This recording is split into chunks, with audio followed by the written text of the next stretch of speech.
Hi guys, so normally I don't make any content, not nearly enough. So I decided to make a bit more content. So with this project I got here, it's a little bit different to what I normally do. So I'm going to take you through it and I'm going to learn some stuff on the way, and hopefully you guys can learn some stuff and see more insight into what I do.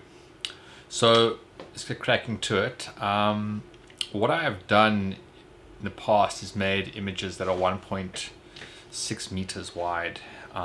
This is the Painted Street series, which are joined images of separate prints from like 5 prints to 9 prints, all lined up to create quite a long panoramic.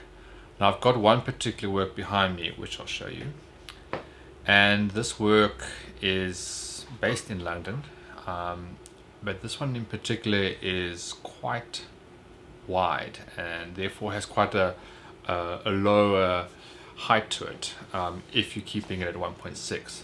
So I was tempted to make this one quite long, so we're going to have a go at it and show you the resizing of it and the building of it, which is going to be different because there's some limitations and material issues that I can see that I'm going to have already. And also I've never made a frame this big either, and this long. So yeah, so it'll be like a mini series, and let's see how it goes. Okay, so this is one of the completed images or artworks that I have, and just to show you where we're going with it, frame wise and construction wise. So you'll see that each panel has a raise, and they don't actually connect at all. They may just touch each other a little bit. What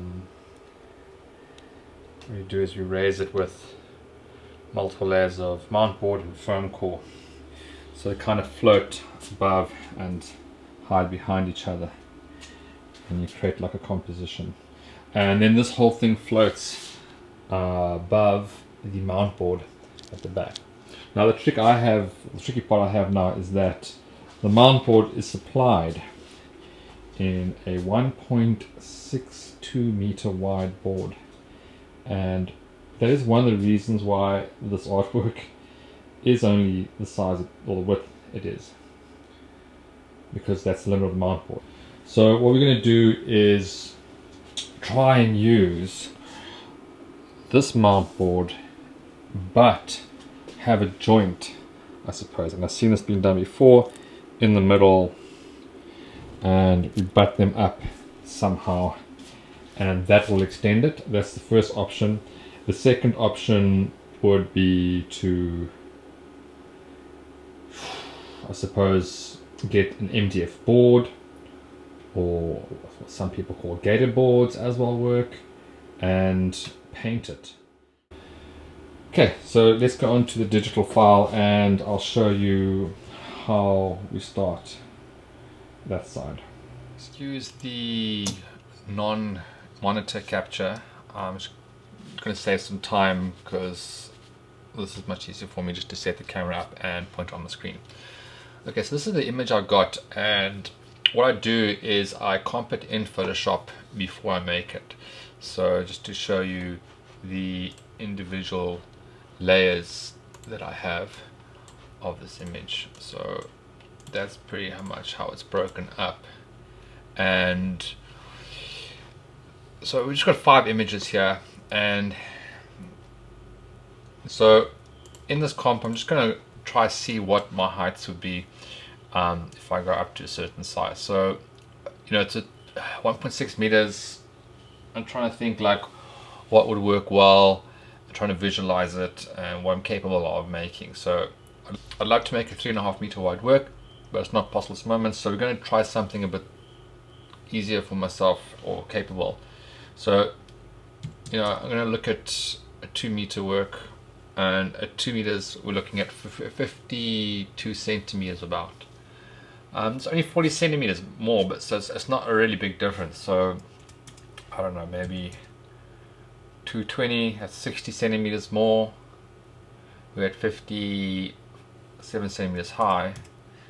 2.5 meters, we're at 65. Now that's quite a big work because I don't actually have a desk that's 2.5 meters long.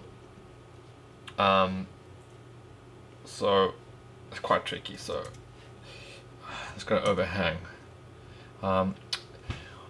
What's here at 2.4 meters is quite interesting. I got a height of 62 centimeters, a little bit more, and some of the other works I have are at a size of 62 centimeters high, the larger height works.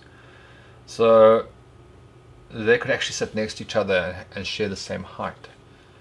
So adding 80 centimeters onto the work, 2.4 meters, overhang my desk a little bit. So let's try that. So, how much quality we're losing? Not a lot, because I'm working at 360 dpi.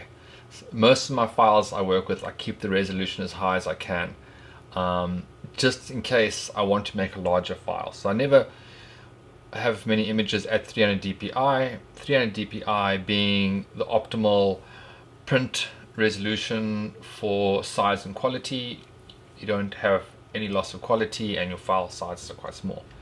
But I save all my stuff in 360, 420, sometimes up to 500 and something, but normally 360, and this gives you leeway. So if we go and say 300 dpi pixel, 400 megabyte image to 600 megabyte image, so we're not necessarily doubling it or anything.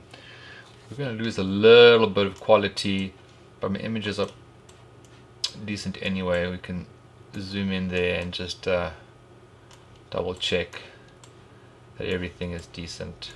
2.4, I'm indecisive. Screw it, let's see if we can make it that big. Okay, that's just going to give that some processing time.